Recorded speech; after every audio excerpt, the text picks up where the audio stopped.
Há um tema que é recorrente, aliás, há muitos anos. É o tema da distribuição desigual dos médicos no Brasil.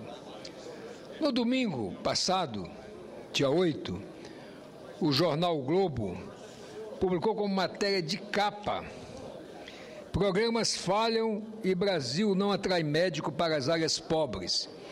Interesse por 7.193 vagas oferecidas pelo governo foi de apenas 20%, isto é, 20% apenas se interessaram por essas vagas. E o jornal tem uma longa reportagem de uma página inteira, na página 3 do jornal, extensa, sob o título Procuram-se Médicos. E, senhor presidente, eu fico, como médico, fico pasmo, fico indignado, chateado de ver que é um tema que vem se discutindo há tanto tempo, desde o tempo do governo Fernando Henrique Cardoso, que é a questão clara, matemática até, de que o Brasil tem mais médicos do que o necessário em termos de proporção estabelecida pela Organização Mundial de Saúde, que é de 1 médico para 1.000 habitantes. No entanto, isso também já é sabido de todo mundo, os médicos estão nas capitais ou nas cidades médias e grandes. Até nas grandes cidades, na periferia delas, falta médico.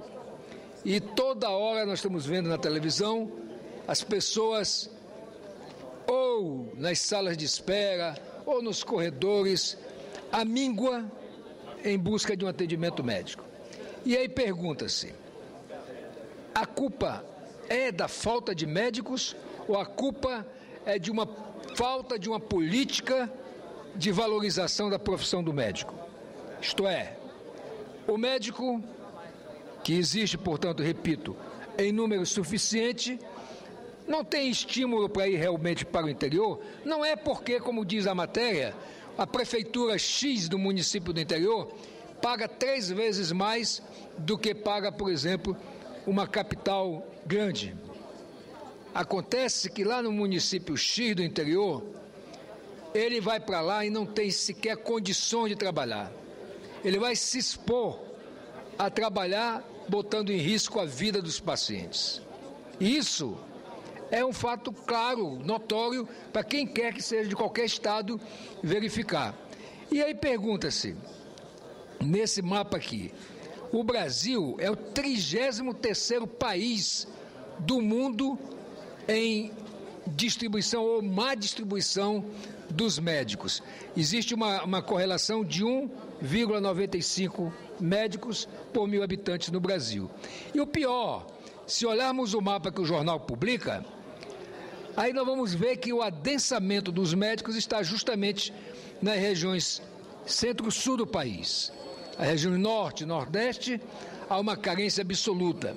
Mas, repito, mesmo numa grande cidade como São Paulo, ou num grande estado como São Paulo, existem lugares onde não tem médico. No Rio de Janeiro, em Minas Gerais.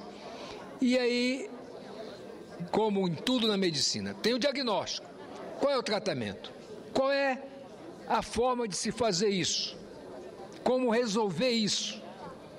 Eu disse um dia desse para o ministro da Saúde, pessoa que eu admiro muito, competente, bem intencionado, que ele fizesse um trabalho preliminar de chamar os médicos que são parlamentares, deputados federais, senadores, ou outros profissionais da área de saúde, porque aqui está se falando de médico, mas também falta enfermeiro, falta atendente de enfermagem, falta técnico de enfermagem, falta profissional de saúde, o odontólogo, mas na verdade se fala do médico porque é, digamos assim, o que o povo mais reclama. Aqui tem um projeto de autoria do senador Paulo Davim, transformando a profissão de médico em carreira de Estado, como é o Ministério Público, como é o Poder Judiciário, como é a Polícia Federal.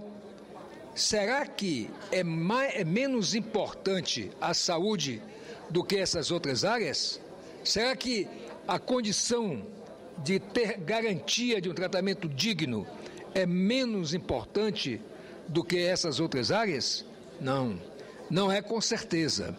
E é preciso, portanto, que nós mudemos essa qualidade. Agora, decisões apressadas, tipo, vamos revalidar o diploma de pessoas que se formam em países que não têm a grade curricular do Brasil, nem estou dizendo que não tem a qualidade de ensino, e chega aqui, no outro dia é revalidado. A revalidação de diploma é um fato existente. Eu recebi uma correspondência do Conselho Federal de Medicina que fala desse tema e que é uma preocupação constante.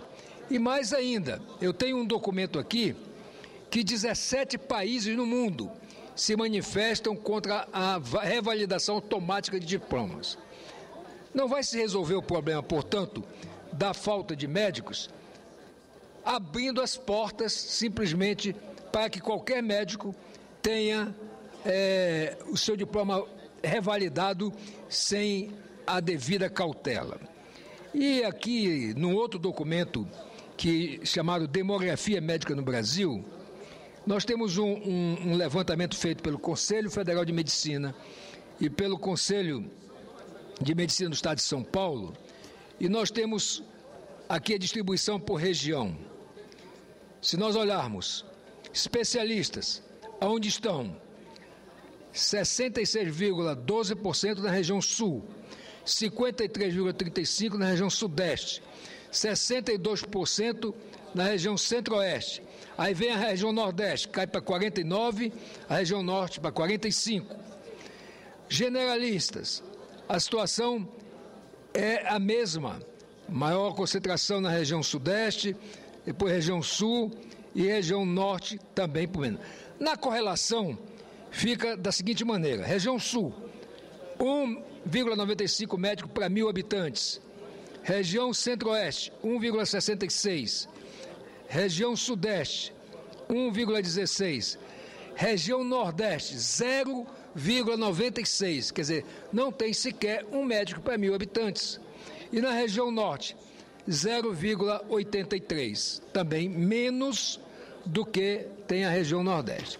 Agora, senhor presidente, eu tive a felicidade de, tendo sido inclusive autor da lei que criou a Universidade Federal de Roraima, ter sido um dos elaboradores do projeto de criação do curso de medicina na nossa universidade, que levou um tempão para ser autorizado e que já deve ter formado, eu não tenho o número agora aqui preciso, mais de 10 turmas. O Acre, inclusive, veio depois, como o curso de medicina, só tinha em Belém e em Manaus. E o que é que nós estamos vendo hoje? É uma mudança desse perfil na região onde tem uma faculdade de medicina. Então, nós não precisamos inventar a roda. O que nós precisamos é pegar esses projetos que já estão aqui, no Senado, na Câmara, mais as ideias e as iniciativas que o governo federal já tomou, consolidarmos, eu disse isso há pouco dia num pronunciamento, consolidarmos um conjunto de propostas que, de uma vez por toda, acabe com essa questão dessa situação dramática de vermos o Brasil estar acima apenas da Venezuela, da Turquia, do Equador, da China, porque tem uma superpopulação, e de outros, África do Sul e da Índia. É muito triste, senador Aníbal, nós não termos condição de ter médico suficiente para atender a população. Não ter médico suficiente em relação à distribuição geográfica, à demografia, não em relação à quantidade de médicos. Esse é um tema que é muito delicado, que angustia. Eu sei, inclusive, que a presidente Dilma está, junto com o ministro da Saúde, buscando encontrar fórmulas para, de fato, resolver essa questão. Acho que é fundamental que isso aconteça, mas é preciso acelerar. Precisa acelerar porque, a cada dia, o que nós vemos? O hospital público de maneira caótica. Hospital que atende plano de saúde também. E os hospitais particulares, pouquíssimos no Brasil, pode-se dizer que tem um nível de excelência. Então é preciso realmente que haja uma mudança rápida, um conjunto de medidas que devem ser aprovadas rapidamente, colocadas em práticas e haver um acompanhamento mais de perto dos órgãos responsáveis pela saúde no país. Eu tenho certeza que, em querendo, se faz, porque, repito, na medicina nós aprendemos que o difícil é fazer o diagnóstico. Feito o diagnóstico, o tratamento não é complicado. E no caso específico, eu não vejo por que não resolvermos a questão.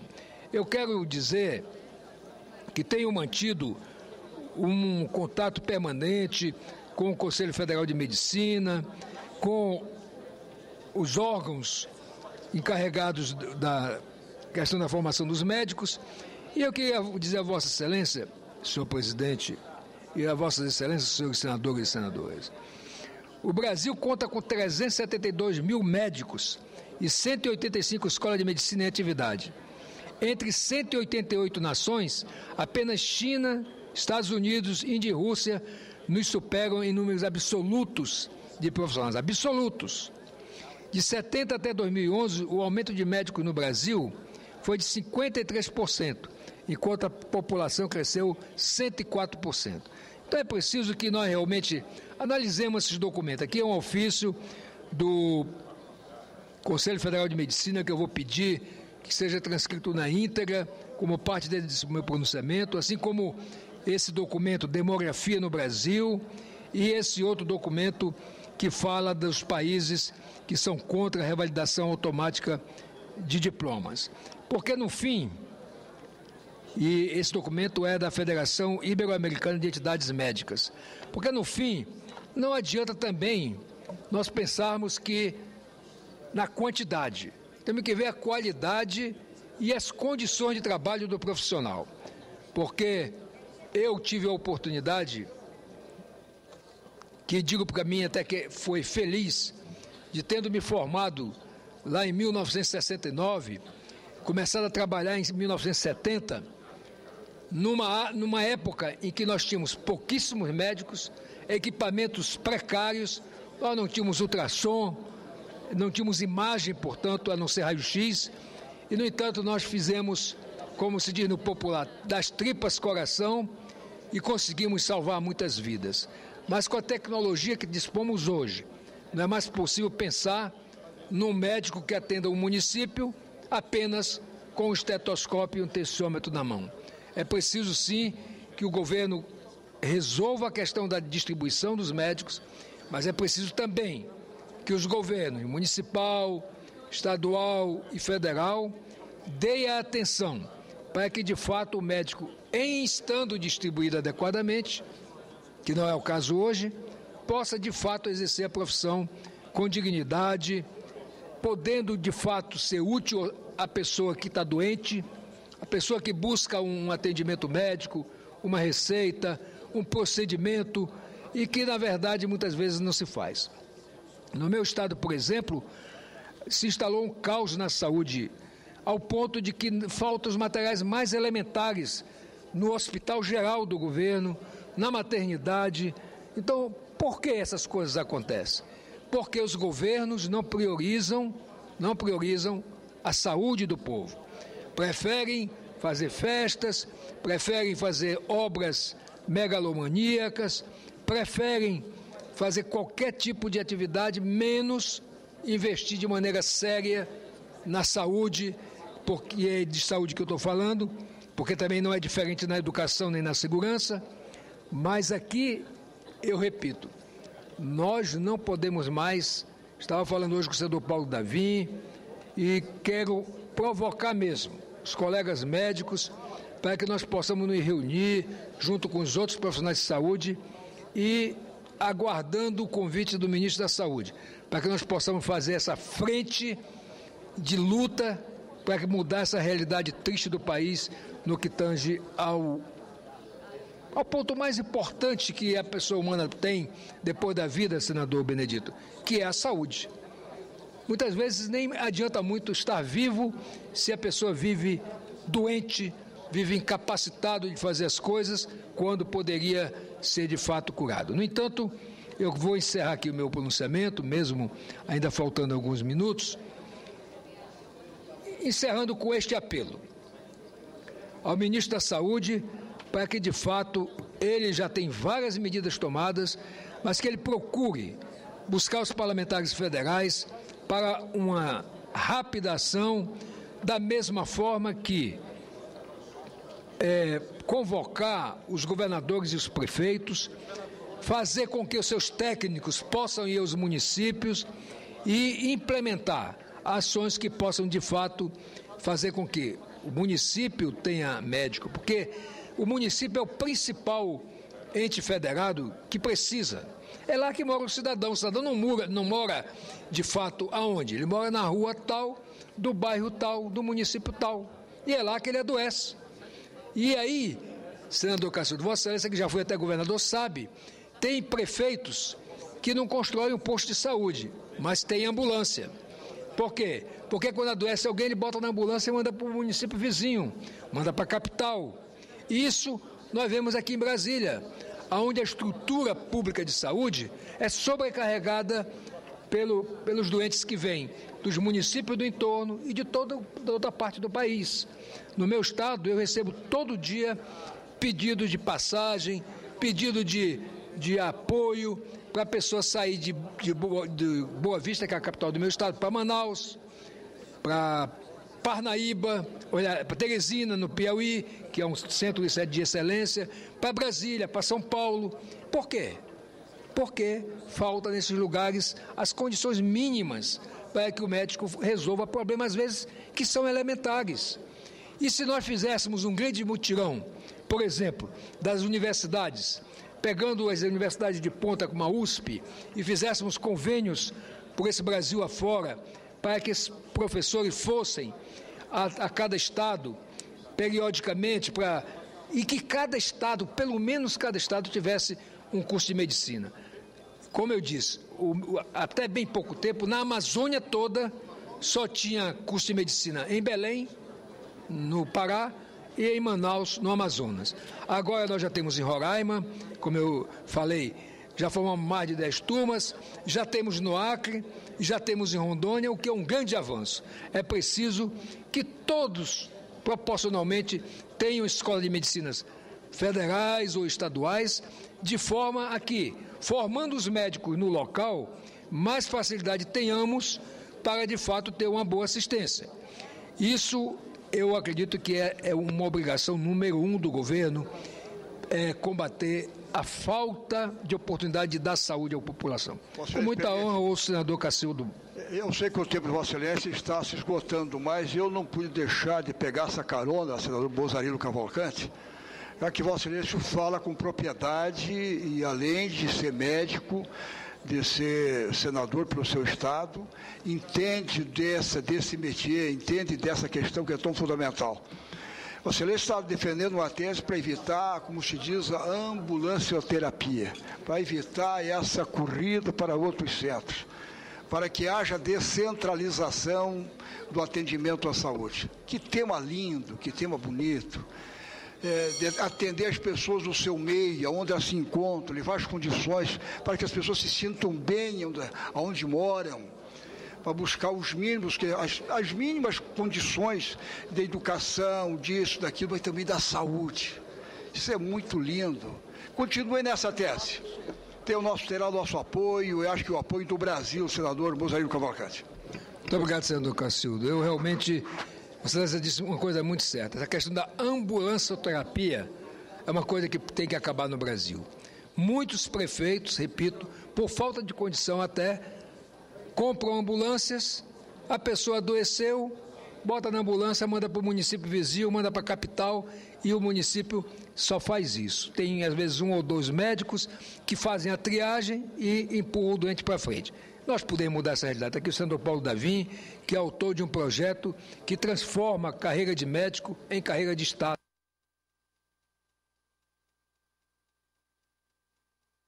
fundamental para que nós possamos, de fato, mudar essa realidade. Eu encerro, portanto, senhor presidente, pedindo a transcrição da matéria publicada no jornal O Globo de domingo, que tem o título Procuram-se Médicos, o ofício que me mandou o Conselho Federal de Medicina sobre a questão e o documento Demografia Médica no Brasil, além do que fala que 17 países se declaram contra a revalidação automática de diploma de medicina, para que nós possamos ter isso nos anais do Senado para reflexão e uma tomada de providência definitiva.